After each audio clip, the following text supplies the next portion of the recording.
Қайырлы күн, қымбатты оқырмандарым. Бүгін Прага тортын әзірлейміз. Мен секілді шоколадты өте жақсы көретіндерге арналған торт. Ал енді жасалуына келсек, біздің тортымызға қажетті барлық ингредиенттер бөлме температурасында болуы тиіс. Ең біріншіден жұмыртқаның ағы мен сарысын бөліп аламыз. Бөліп алғаннан кейін жұмыртқаның ағын миксермен әппақ болғанша араластырамыз. Массамыздың көлемі ұлғайып, өзінің формасын ұстауы қажет. Одан кейін жұмыртқаның сарысына қантты қосып, миксермен массамыз 2 есе ұлғайғанша, әппақ болғанша жақсылап миксерлейміз.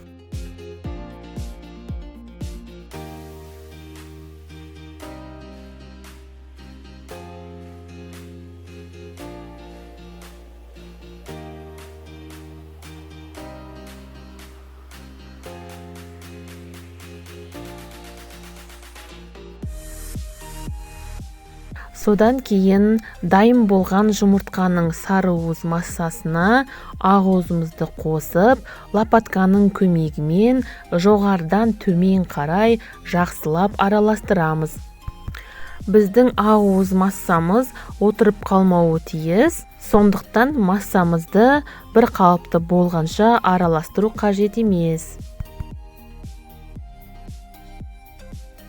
Келесі кезекте електен өткізген ұнға какаомызды електен өткізіп қосамыз. Жақсылап араластырамыз. Сапасы жақсы какао қолданыңыздар, себебі тортымыздың дәмділігі осы какаоға байланысты. Енді ұнымызды жаңағы жұмыртқа массасына салып, лопатканың көмегімен астыдан жоғары қарай жақсылап араластырамыз. Біздің массамыз түсіп кетпеуі керек, яғни отырып қалмауы керек.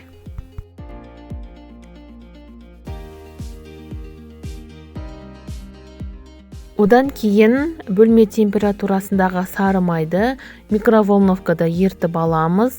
Майымыз қатты ыстық болмауы тиіс, жай жылы болса болды.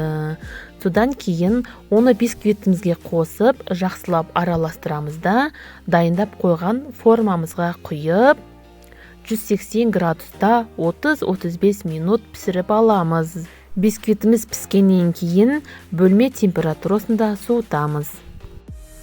Ал енді тортымыздың шоколадты кремін әзірлейтін болсақ, ол үшін жеке ыдысқа жұмыртқаның сарысын, сгущенка және су қосып, араластырып, оны водяной баняда қайнатамыз. Бізде заварной кремге ұқсас крем шығуы қажет.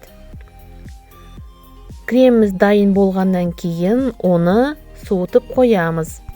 Одан кейін сүзбелі ірімшікке бөлме температурасындағы сары майды қосып, миксермен жақсылап араластырамыз.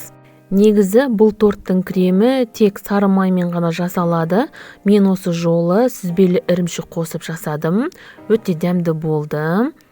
Содан кейін жаңаға массамызға какао қосып, жақсылап араластырамыз. Содан кейін суыған заварной кремімізді қосып, ары қарай жақсылап бір келкі болғанша араластырамыз. Шоколадты креміміз дайын болды. Енді тортымызды жинастырамыз. Тортымыздың корждарына пропитканы өз қалауларыңызша жасауға болады. Менде бұл жерде сгущенка мен клегей. Енді тортымызды видеодағыдай жинастырып шығамыз.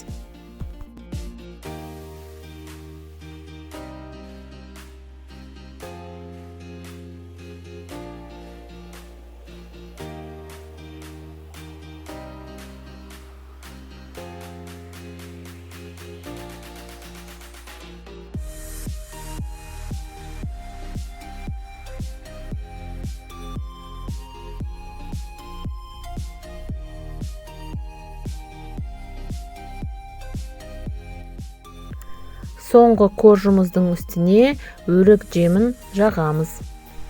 Менде бұл жерде өрік тосабы, мен оны блендермен езіп алдым.